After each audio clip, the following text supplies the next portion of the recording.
কৃষক বন্ধুর লিস্ট থেকে প্রচুর কৃষকদের নাম কিন্তু বাতিল করা হচ্ছে। হ্যাঁ, একদম ঠিকই শুনেছেন। যদি আপনি কৃষক বন্ধু প্রকল্পের জন্য আবেদন করে থাকেন বা পূর্বের তৃণমূল কংগ্রেসের আমলে আপনি যদি কৃষক বন্ধুর টাকা পেয়ে থাকেন, আজকের ভিডিওটা একদমই স্কিপ করবেন না, কারণ স্কিপ করলে কিন্তু আপনাদেরই সমস্যা। আপনার নামটা কৃষক বন্ধুর লিস্ট থেকে বাদ যায়নি তো? আর যদি বাদ চলে যায় সেক্ষেত্রে আপনার করণীয় কি, আপনি কি করবেন সেটাও কিন্তু আজকের ভিডিওতে আমি আপনাদের জানাবো। কিভাবে আপনি দেখবেন যে আপনার নামটা লিস্টে রয়েছে কিনা বা বাদ পড়েছে কিনা, সেটা কিন্তু খুবই সহজে আমি আপনাদেরকে একদম মোবাইল থেকেই দেখাবো। আজকের ভিডিওটা অত্যন্ত গুরুত্বপূর্ণ। দেখুন, এখন কিন্তু বর্তমানে কৃষক বন্ধুর ভেরিফিকেশন করা হচ্ছে এবং এই ভেরিফিকেশন করার পরে যারা যোগ্য হবে তাদেরকেই কিন্তু টাকা দেবে সরকার। তো কিভাবে আপনি দেখবেন আপনার নামটা রয়েছে কিনা বা বাতিল হলো কিনা, বাতিল হলে কি করবেন আপনি ঠিক করার জন্য, সমস্তটা আজকের ভিডিওতে খুবই সহজে আমি আপনাদের বোঝাবো।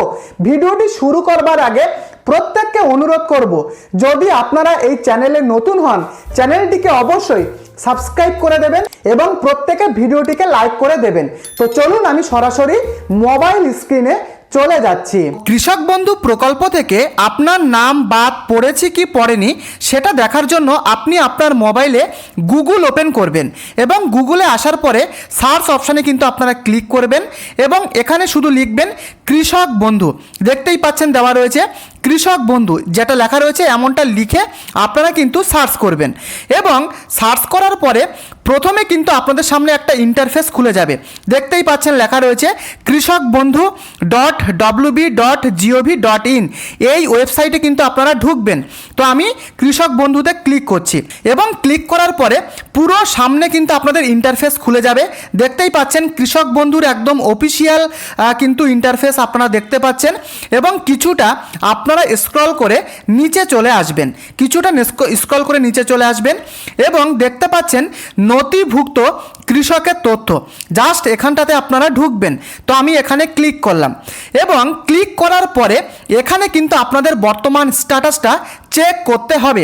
এবারে কিভাবে চেক করবেন দেখুন, তার জন্য কিন্তু আপনারা এই সিলেক্ট অপশানে ক্লিক করবেন এবং সিলেক্ট অপশানে ক্লিক করার পরে আপনি আপনার ভোটার আইডি কার্ড বা আধার কার্ড বা আপনার ব্যাংক অ্যাকাউন্ট নাম্বার বা কেবি আইডি মানে কৃষক বন্ধুর যে আইডি, এর মধ্যে যে কোনো একটা আইডি দিয়ে কিন্তু আপনাদেরকে দেখতে হবে।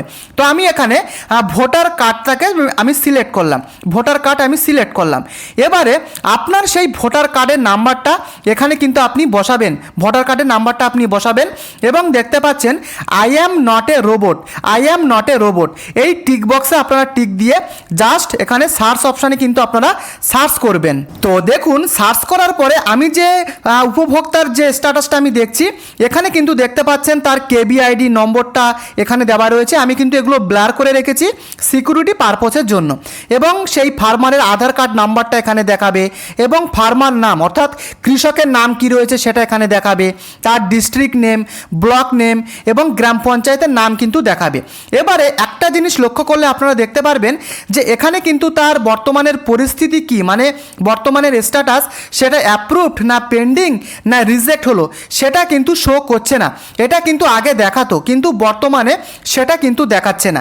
এবারে আপনি আপনারটা কিন্তু এইভাবে দেখে নেবেন, যদি এখানে আপনাদের সেই স্ট্যাটাসটা না দেখায় মানে অ্যাপ্রুভ হলো না রিজেক্ট না পেন্ডিং রয়েছে আপনার কৃষক বন্ধুর আইডিটা যদি আপনার না দেখায় তাহলে আপনি কি করবেন সেটা আমি একটু পরে আপনাদেরকে বলছি। ভিডিওটিকে লাস্ট পর্যন্ত দেখুন, যদি আপনাদের না দেখায় আপনাদেরকে কি করতে হবে সেটা আমি আপনাদেরকে বলে দিচ্ছি। এবারে দেখুন, আমি কিন্তু আরেকটা কৃষকের বর্তমানের স্ট্যাটাসটা আমি আপনাদেরকে দেখাচ্ছি। এখানে কিন্তু দেখতে পাচ্ছেন যে পরিষ্কারভাবে কিন্তু তার স্ট্যাটাসটা অ্যাপ্রুভ দেখাচ্ছে, অ্যাপ্রুভ দেখাচ্ছে। যদি আপনাদের এরকম অ্যাপ্রুভ দেখায় তাহলে আমি আপনাদেরকে বলবো আপনাদেরকে বর্তমানে কোথাও কিছু করতে হবে না। আপনার টাকা যখন সরকার ছাড়বে তখন কিন্তু আপনার টাকা ঢুকে যাবে যদি স্ট্যাটাস আপনাদের অ্যাপ্রুভড এরকম যদি দেখায়, এরকম যদি দেখায়। কিন্তু যদি আমি একটু আগে যেটা আপনাদেরকে দেখাচ্ছিলাম, যদি এই স্ট্যাটাস যদি আপনাদেরকে না দেখায় তাহলে আপনার বর্তমানে কি করণীয়, আপনি কি করবেন দেখুন। যখন আপনি কৃষক বন্ধু প্রকল্পে আবেদন করেছিলেন সেই কৃষক বন্ধুর একটা কিন্তু যে অ্যাকনলেজমেন্ট নাম্বার বা রিসিভ কপি সেটা কিন্তু আপনারা নিয়ে নেবেন। তার সাথে আপনার ভোটার আইডি কার্ড, আপনার আধার কার্ড এবং আপনার জমির কাগজপত্র সেগুলোকে নিয়ে আপনি আপনার যে কোনো পঞ্চায়েত বলুন বা বিডিও অফিসে কিন্তু আপনি যাবেন। আমি বলবো আপনি প্রথমে পঞ্চায়েতে যাবেন, সেখানে গেলেই কিন্তু আশা করি কাজ মিটে যাবে। এবং সেখানে গিয়ে কিন্তু আপনাদেরকে বলতে হবে যে আপনাদের বর্তমানে করণীয় কী, তখন কিন্তু তারা আপনাদেরকে সমস্ত কিছু সাহায্য করে দেবে। দেখুন বর্তমানে কিন্তু ভেরিফিকেশান চলছে, এই বিষয়ে গোটা একটা ভিডিও আমার চ্যানেলে রয়েছে। তো দেখুন যদি আপনাদের অ্যাপ্রুভড বা কিছু স্ট্যাটাস যদি না দেখায়, আমার ব্যক্তিগতভাবে মনে হয় আপনাদের কিন্তু ভেরিফিকেশান করতে হবে। ভেরিফিকেশান করার পরে তারপরে যদি আপনি যোগ্য হন, তারপরে কিন্তু আপনাদের স্ট্যাটাস অ্যাপ্রুভড হবে। তো দেখুন অ্যাপ্রুভড না দেখালে সরকার যখন টাকা ছাড়বে আপনার টাকা কিন্তু ঢুকবে না, কৃষক বন্ধু প্রকল্পের কোনো টাকা কিন্তু আপনি পাবেন না যদি আপনাদের স্ট্যাটাস না দেখায়। সময় নষ্ট না করে যত তাড়াতাড়ি সম্ভব আপনি আপনার গ্রাম পঞ্চায়েত নতুবা আপনাদের সংশ্লিষ্ট যে বিডিও অফিস রয়েছে সেখানে চলে যাবেন। যে যে ডকুমেন্টগুলো বললাম সাথে নিয়ে কিন্তু অবশ্যই আপনারা যাবেন। তো এই কিন্তু আপনাদের আপডেট, এক্ষুনি আপনারা আপনাদের বর্তমানের স্ট্যাটাসটা কী রয়েছে অবশ্যই দেখুন এবং যদি কোনো রকম সমস্যা থাকে প্রত্যেকে কমেন্ট করে লিখে জানাবেন, তাহলে আমি কিন্তু আপনাদের হেল্প করার চেষ্টা করব। আর যদি ভিডিওটি আপনাদের ইনফরমেটিভ বা ভালো লাগে প্রত্যেককে অনুরোধ করব চ্যানেলটিকে আপনারা সাবস্ক্রাইব করে দেবেন আর ভিডিওটিকে লাইক করতে ভুলবেন না, কারণ সাবস্ক্রাইব করতে কোনো টাকা পয়সা কিন্তু লাগে না।